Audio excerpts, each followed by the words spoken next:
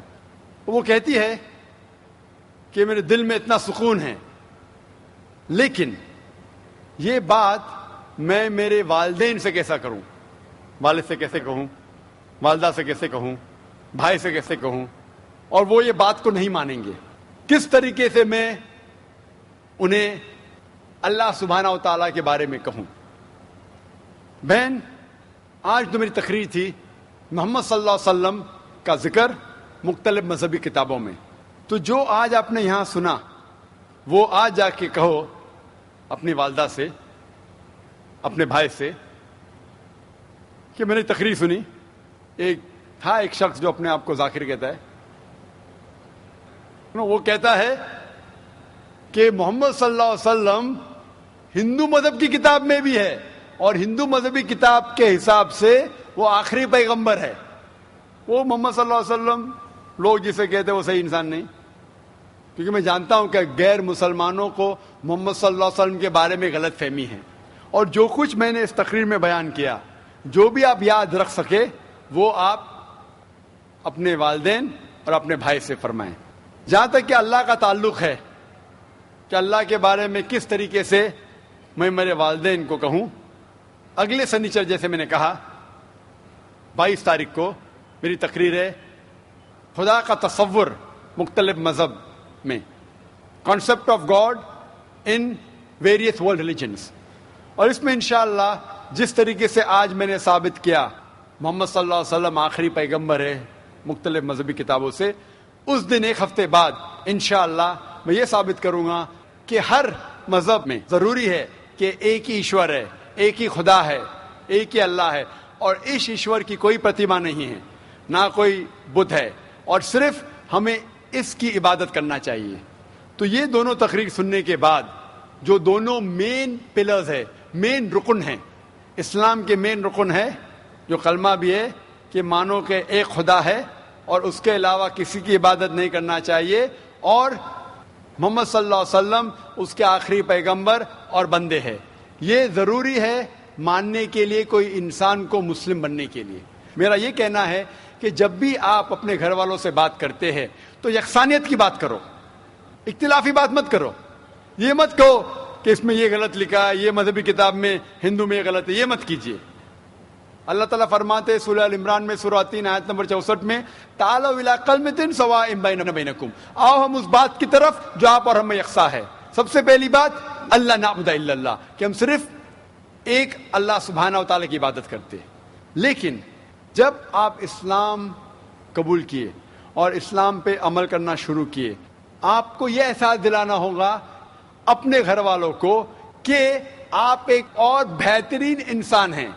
آپ جو پہلے تھے وہ دوسرے انسان ہیں، اور آج جو ہے وہ اور دوسرے انسان ہیں. آپ کو اپنی والدہ سے اور محبت کرنا چاہیے. محمد صلی اللہ علیہ وسلم فرماتے کہ والدہ کے پیر کے نیچے جنت ہے، مسند احمد کی صحیح حدیث ہے.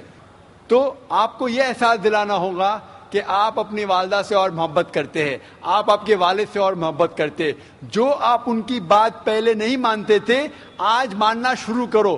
صرف وہ چیزیں جو قرآن اور حدیث کے خلاف ہے، اللہ کے احکامات اور محمد صلی اللہ علیہ وسلم کے پیغامات کے خلاف ہے، وہ چیز چھوڑ کے سب باتیں مانو.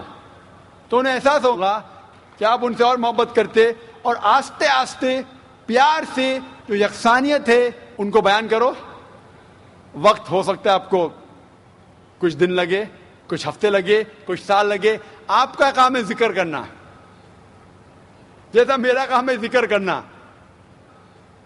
ہدایت دیتا اللہ سبحانہ و تعالیٰ، ہدایت تو اللہ دیتا ہے، ہم صرف ذکر کرتے. اسی طریقے سے آپ دعوت دیجئے آپ کے گھر والوں کو، اور بعد میں اللہ پہ چھوڑیے. Hope the answers the question.